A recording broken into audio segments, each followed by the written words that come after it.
NIM 선교회 임현성 목사의 복음과 삶 이야기. 지난 11월 7일 독일 베를린의 역사와 통일 연구소는 독일 베를린 비전교회에서 독일 통일 31주년을 기념하는 세미나를 개최했습니다. 이때 발표를 했던 베르니 페니 박사는 한반도 통일을 위한 준비가 어떤 것이 필요한지 독일 통일을 돌아보면서 제안들을 했습니다. 특별히 남북 간의 관계가 바람직하게 정상화가 될 필요가 있다는 것을 강조했습니다. 이렇게 그는 강조한 부분들을 우리들에게 소개하고 있습니다. 평화적인 통일은 오랜 기간의 정상화를 거쳐야만 가능하다고 합니다. 북한을 이웃으로 받아들이고 화해해야 됩니다.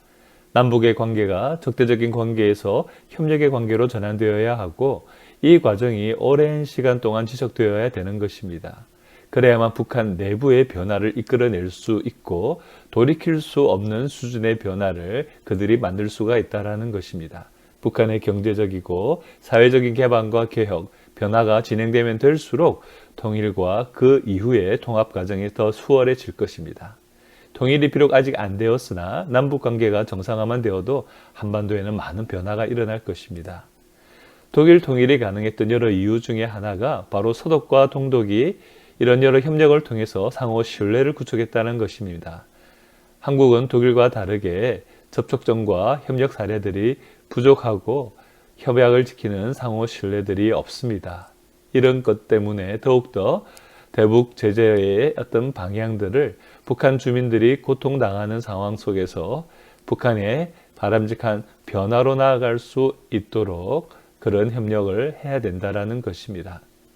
통합을 하기 위해서는 자신의 의견을 관철시키지 못해도 때로는 거절당해도 계속해서 협력하고자 하는 마음이 필요합니다.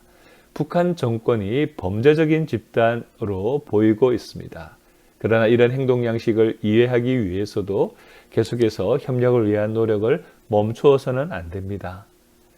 독일 통일의 문제가 바로 이 협력을 통해서 된다는 것을 경험했기 때문에 우리들에게도 이런 제안을 했던 것이라고 생각합니다.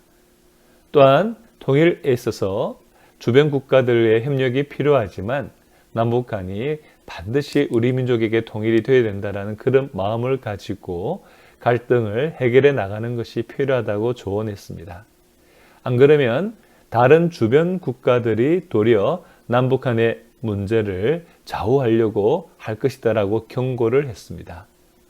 그러기 위해서 특별히 한반도 통일을 위한 두 가지 제안을 했습니다. 먼저 북한의 안정이 필요하다는 것이죠. 정상화가 되어야 된다는 것입니다. 지금은 비정상적인 상태입니다. 변화가 먼저 북한 내에서 일어날 수 있도록 도우라고 합니다. 독일 통일의 주된 원인이 동독 내부에서 변화였다는 것입니다. 그런 의미에서 여러 협력이 지속적으로 진행되어지며 북한 내부에서 변화가 될 수 있도록 간접적인 일을 진행해야 된다는 것입니다. 또한 분단이 그 효용성을 잃어야 된다는 것입니다. 지금까지 분단 상태가 동북아 정세의 안정화에 기여했고 또 의미가 있었던 부분이 제법 있었을 것입니다.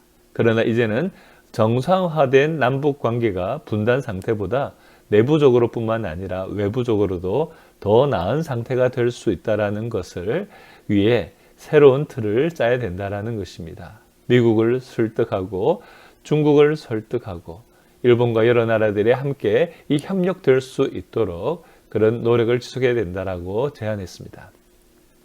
여러분, 독일이 통일 과정과 이후의 여러 가지 문제들을 경험했고 그것 때문에 아파했지만 적어도 그 문제들을 함께 고민하고 노력하면서 더 나은 독일로 나아가고 있는 모습을 보게 됩니다.